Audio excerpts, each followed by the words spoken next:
Good morning. It's Saturday. It's November 30th, 2 days after Thanksgiving.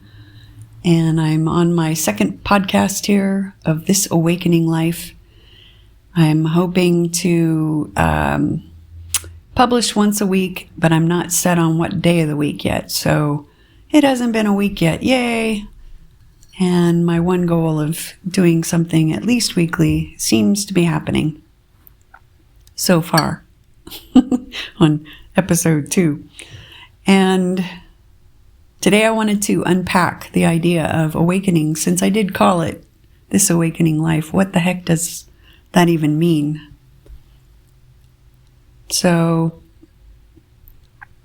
I've been thinking about how to describe it, and it's not as straightforward as I might assume it is when I'm not thinking about how to describe it to someone. Because it's not a thing you can pinpoint, right? You can't measure it, not objectively. It's a very subjective sort of thing. So let me just throw some ideas out and see if we can get to the bottom of it together. But first of all, I'm saying the word awakening because it implies that there is a process, there is a journey that seems to take time that I'm referring to. So that's important. And I'm not declaring a state, which would be, true if I were to say awakened. I'm not talking about awakened beings necessarily on this podcast, although I'll probably reference some influences that if people were to get together and vote, maybe we'd say this was an awakened beings. And I'm talking like Ramana Maharshi or Lester Levinson. I don't think that they would call themselves that, though. And that gets into a deeper kind of aspect of this I'm not ready to talk about yet. But anyway, in its essence, awakening, I feel, is a process of releasing or relinquishing our ego, which is easy. That's a very easy thing to say, right? Of course, that's what it is. But what is that? If we don't use the word ego,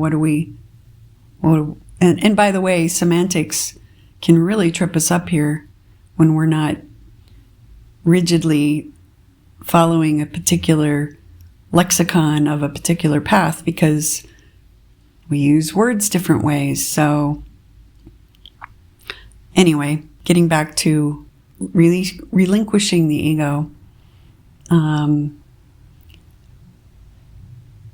So I would say that no matter what path you're on and the strategy you're using, you are in some way questioning the fundamentals, the foundation of who you think you are, and the narratives that, keep you all tied up as a separate self, and you in the process of questioning them and, releasing them where you can, or at least noticing how they run your life until you can let them go. That's what I mean by relinquishing the ego. And what's left then is something that is more ineffable. It's presence, you could call it, or awareness, or the self with no attributes. You can kind of describe what's left more than you can define what's left. You can describe how it might move through life, move through a day or a moment or a situation, more than you can actually say, this is what it is. So, yeah, it's consciousness becoming more aware of itself in a new way, in an awakened way, which is me using the word awaken to describe awakening. So that doesn't really work very well. But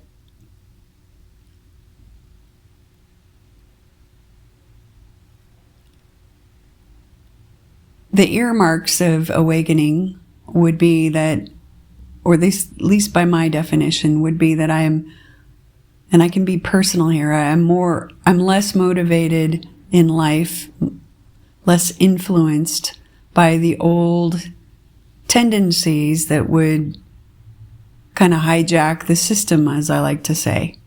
The old fears and the old drives, the old goals, the societal conditioning, some of it starts to drop away. And so there's more presence here. There's more feeling of being sovereign. I like that word. I've been using it. I probably will quite a bit. The feeling of freedom. So no matter which way we try to go up that mountain, as I was saying last time, the ultimate process is we're losing stuff. We're being undone. Right? So that's the stuff that kept us chained, that kept us enslaved and, in this old consciousness. So that's what I mean by awakening. There's many ways that this happens, and what I actually feel that is at the essence of it, it's spontaneous, and then the person sort of gets a clue that there's this new call in their heart and that the old life isn't working, and then they intentionally maybe find a book or a teacher or a teaching or a practice, but that's how the person relates to something that's happening already spontaneously inside of them. So if it's not awakening, it could just be, that they're finding a self-help strategy, and that's different, and it's not bad, and they're not mutually exclusive. But awakening is something, the way I feel about it anyway, where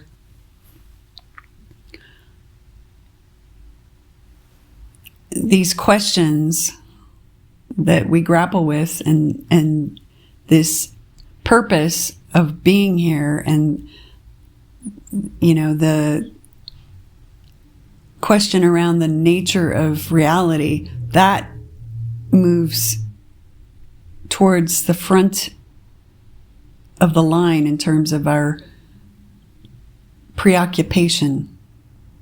It's like we can't rest until we understand something, and we can't just go to the library and read about it.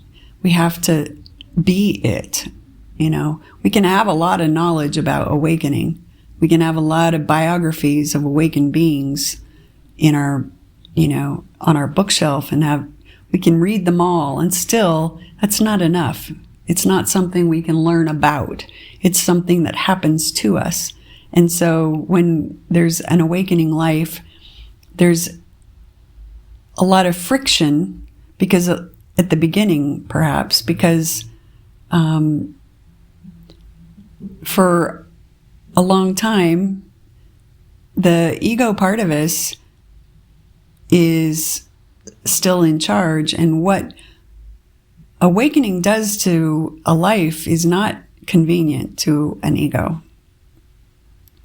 And so at some point, after going through a lot of chaos and commotion, there's a settling period, and there's maybe a beginning surrender to just cooperating with what wants to happen.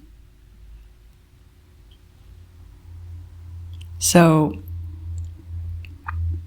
maybe that's the time you find the right teacher or the right book or something, where someone says just the right thing that no one else in your world can understand, but they've just nailed it on the head. And you're like, oh, that's what's happening to me. Yes, that's what's happening to me. Finally, someone understands and can explain it to me. And I'm not completely crazy. And I'm not wrong, and I'm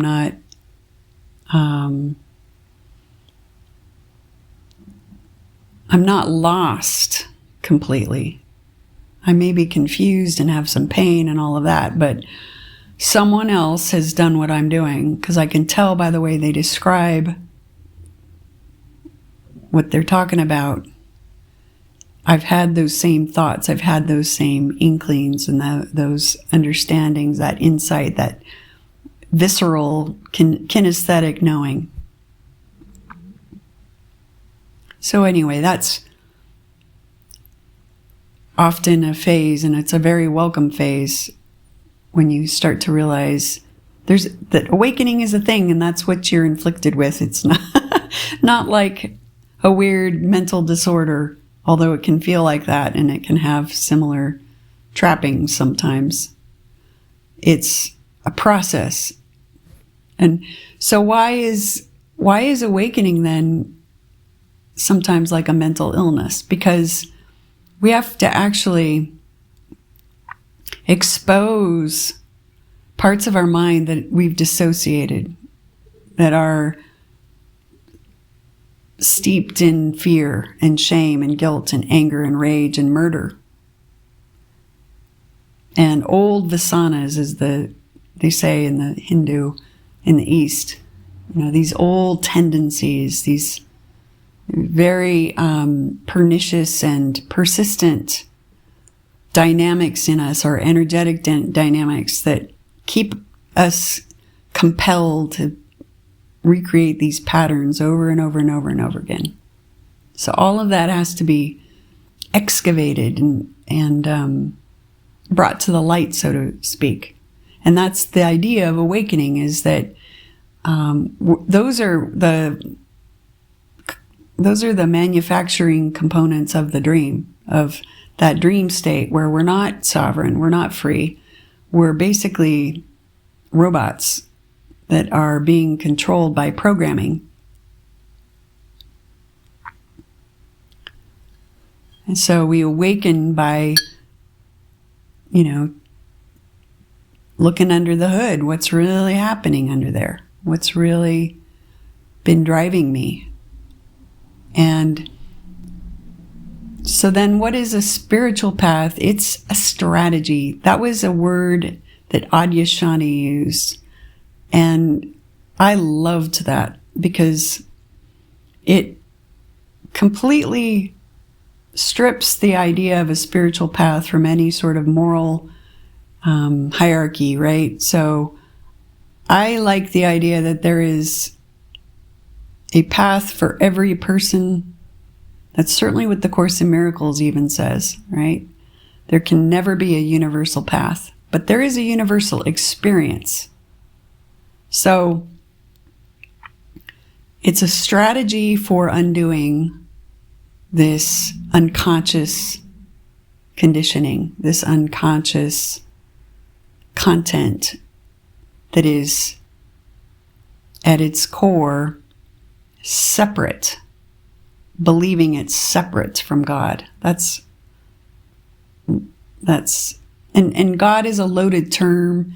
There are teachers and teachings that don't use that term. If that's not a good word for you, that's not a problem, but I'll be using it because I can handle that word. But it is a loaded word because of all the religious trauma. But it's the ineffable. It's the thing that you can never speak. And it's the thing that's never changed. And it's the thing that is the allness and the omniscience and the omnipresence of everything. So, shorthand, I call it God. The creator, yes, but not in the white-haired guy kind of way, sitting on a cloud.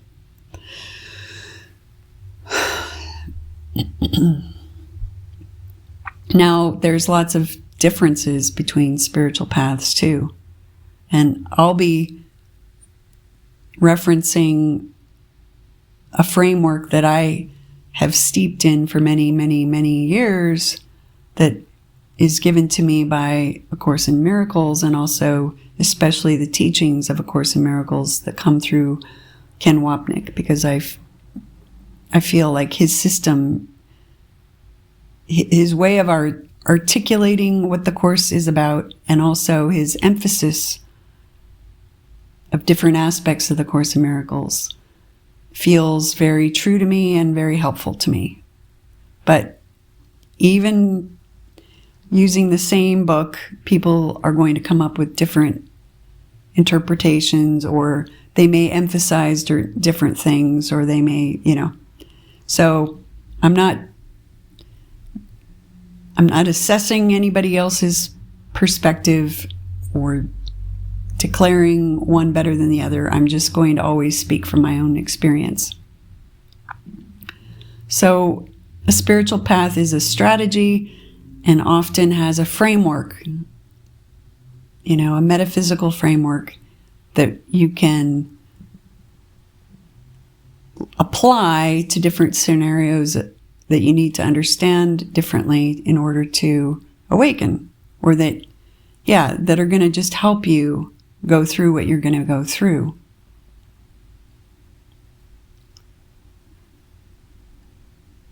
So hopefully I'm starting to make a little bit of sense talking about the word awakening. And let me say too that in my practice, and when I do teach or share with other people, in no way do I demote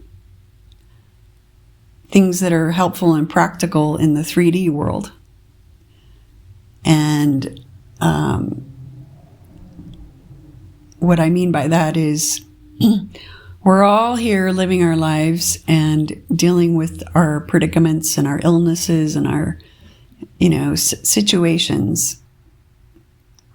And even after the purpose of your life becomes awakening, or you can say becomes becoming free, or becomes, waking up to the truth of the oneself, whatever way you describe it, finding the peace that passeth understanding. So we can be in pursuit of that as our primary goal in life, and still reach out to the 3D solutions when we seem to have a problem. So be practical is what I'm saying. That's my way of being in my life, and my way of coaching other people. The reason I feel like this is important for me to spell out in the beginning is that there spiritual ideas and these metaphysical frameworks, they point to the illusory nature of this world. Let's just say non-dual spiritual paths. So that's really all I can speak about. And that's when I think of awakening, I'm awakening from an illusion. So there are other ways of getting there. There are Christian mystics, for instance, that can maybe reach or have reached these, higher states of consciousness through a very different mechanism without ever having a framework of truth versus illusion. The unwavering, unchangeable, timeless truth versus, the opposite. So I'm really going to always be talking about a non-dual approach, and that's the Course in Miracles, for sure. But there's others. It's Advaita Vedanta, and there's Buddhism, and so. But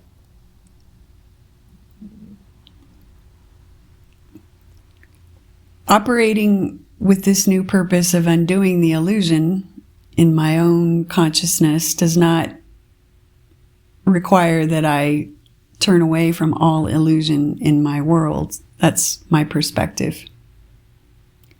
So maybe I'm seeming to be making a big point about this for no reason, but there are people who would say going to the doctor, or doing Reiki like I do, or having a family, or being a normal person in a job, all of those are antithetical to the awakening journey. And I just disagree. Fundamentally, I disagree. So,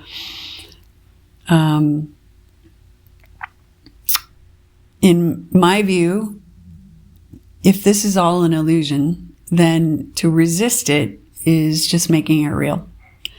So I cooperate with what wants to happen, even in the 3D world, even in the effects of the mind. That's another way you can say what we seem to live in is effects of a mind. I can operate within them without a conflict, knowing that ultimately none of it is real. But as I'm awakening, this is a dream. And so my dream needs to be dealt with. Otherwise, I'm resisting my dream, which is actually reinforcing that there's something here to resist. It's like a double negative. So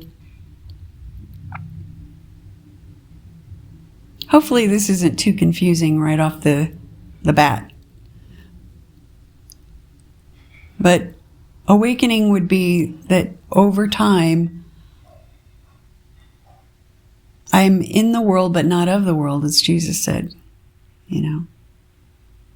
So when he needed to feed the hungry, he broke his bread and his fish and made baskets of food. And he didn't say, hey, you silly geese, you're not starving bodies.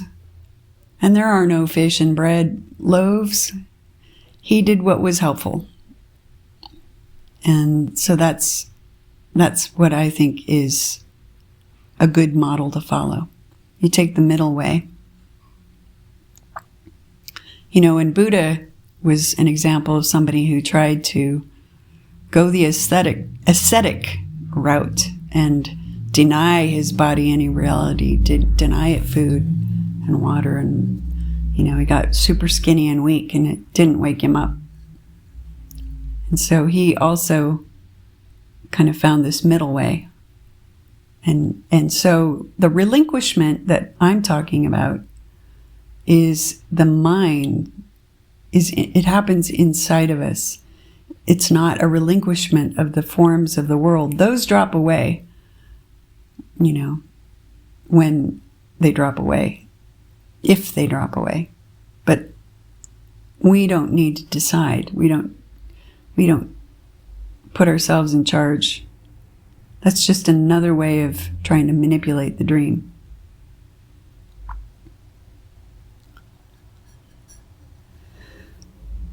So, awakening is relinquishing the unconscious fear and hatred and murder, and we all have it, and it's been percolating up and driving us and creating these patterns that we play out over and over and over and over.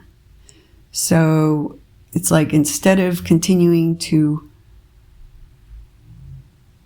run looking for a safe place or a safe, happy life out in the 3D, away from the bad things, we finally discovered that the bad things are coming from within me, because no matter where I go or what I attain or, who I'm with, eventually these bad things come back.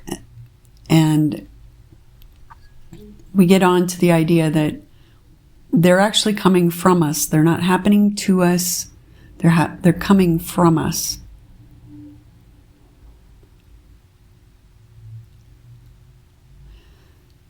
And if they're coming from us, then while that feels at first like a really horrible idea, oh my gosh, I must be horrible. Look at all this war and misery and sickness and death that's coming from me. So then we run and we, hide in some other happier idea of healing and spirituality maybe. But to me, it's not an unhappy idea. It's a very inspirational idea, because if it's happening in me, from me, to me, then I can actually do something about it.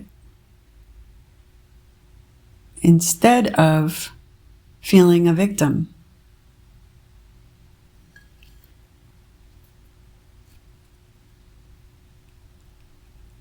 So this is the good news, that if I'm choosing this somehow by keeping it unconscious and not looking at what's happening for reals, if I'm choosing it, then I can choose something else. And that is basically the crux,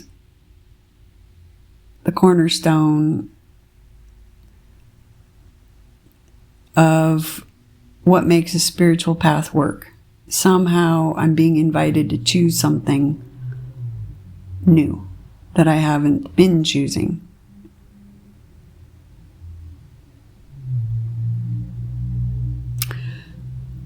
In the Course in Miracles, it describes the predicament we're in as a split mind. It says, you are basically living out all these lifetimes of lessons, we'll call it, that's a nice way of referring to all the tragic things that happen.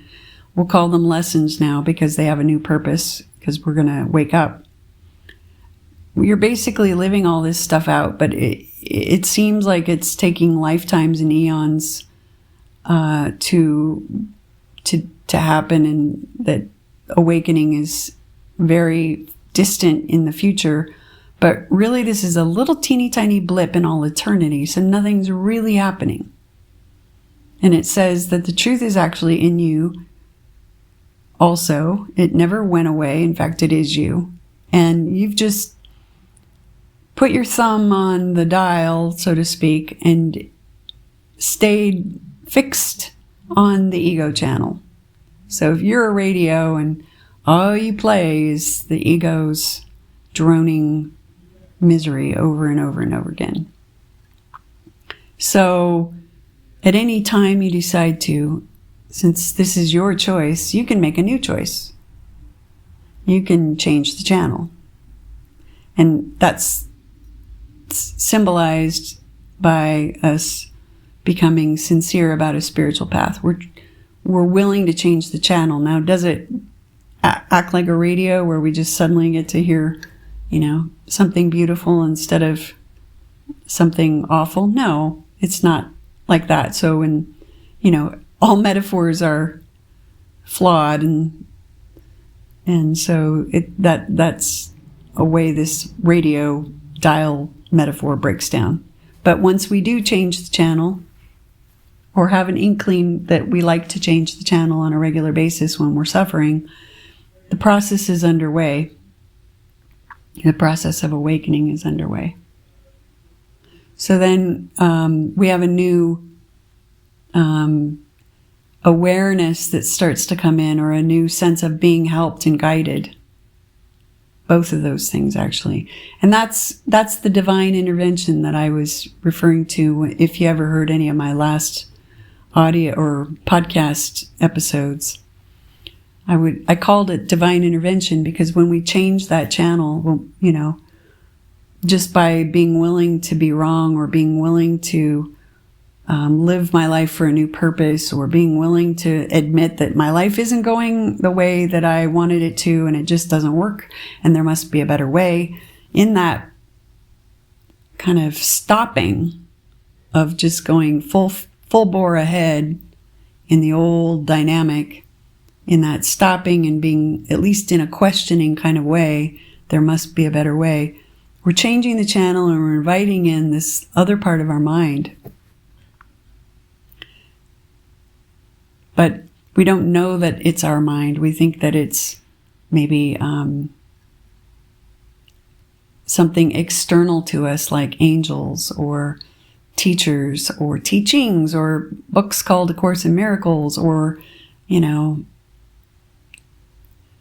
there are many different ways it shows up in our dream. So then we have a new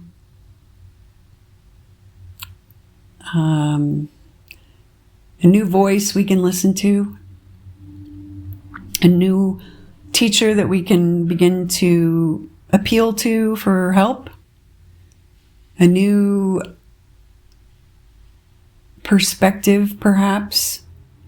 When things happen, we begin to see they're not the way that I thought they were. It's not that's not all there is to it, Now, some people talk about awakening in terms of political, worldly events, and I'm not even saying that those aren't part of the process sometimes. But it's not the ultimate awakening that I'm talking about. It's not, we can be awakened in ways where we understand that our political parties aren't motivated for the reasons that we thought, and that there's, agendas and, whatever, that maybe democracy isn't really democracy like we thought, all that stuff. There's, gee whiz, so many rabbit holes we can go down as we start to awaken in those areas, and they're not necessarily wrong. They're just not it, and they're a complete distraction if we let them be, and they just lead to the same old stuff, actually, because they're not the root of the issue. So that's not what I'm talking about. I'm not talking about being woke, so to speak. In whatever way you use that term, if you're calling it about social injustice or political whatevers. So I'm talking about, undoing the basic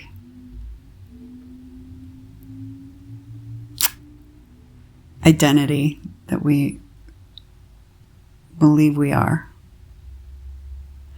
And also, as I undo it in myself and my own way of identifying, then I have to see everyone else differently too. So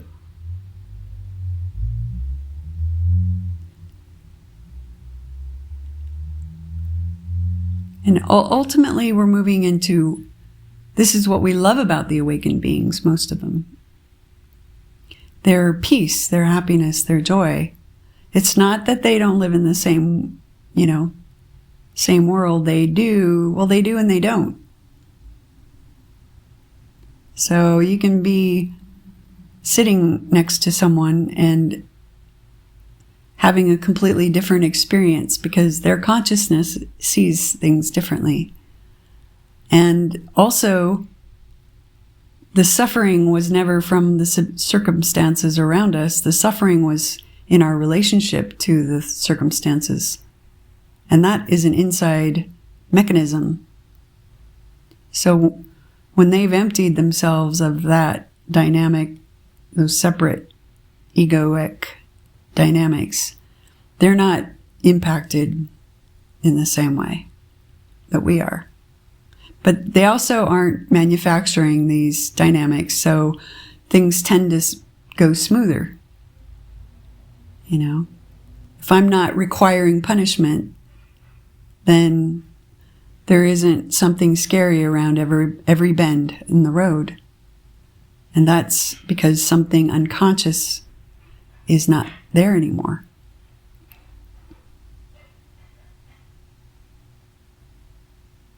So now I'll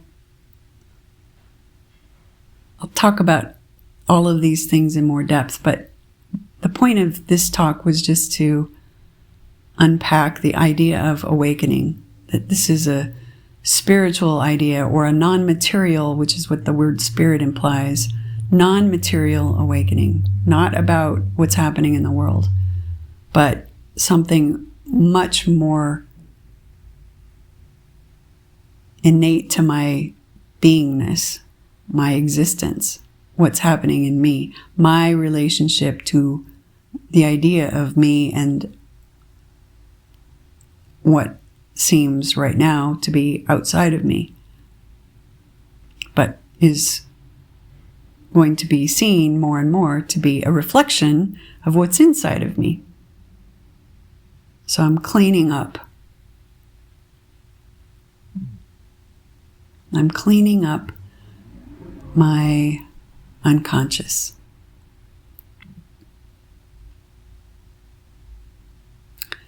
And as I do that, or it does it through me, because, I won't go into that anyway right now. But anyway, as it happens, we'll say, then I tend to be a brighter,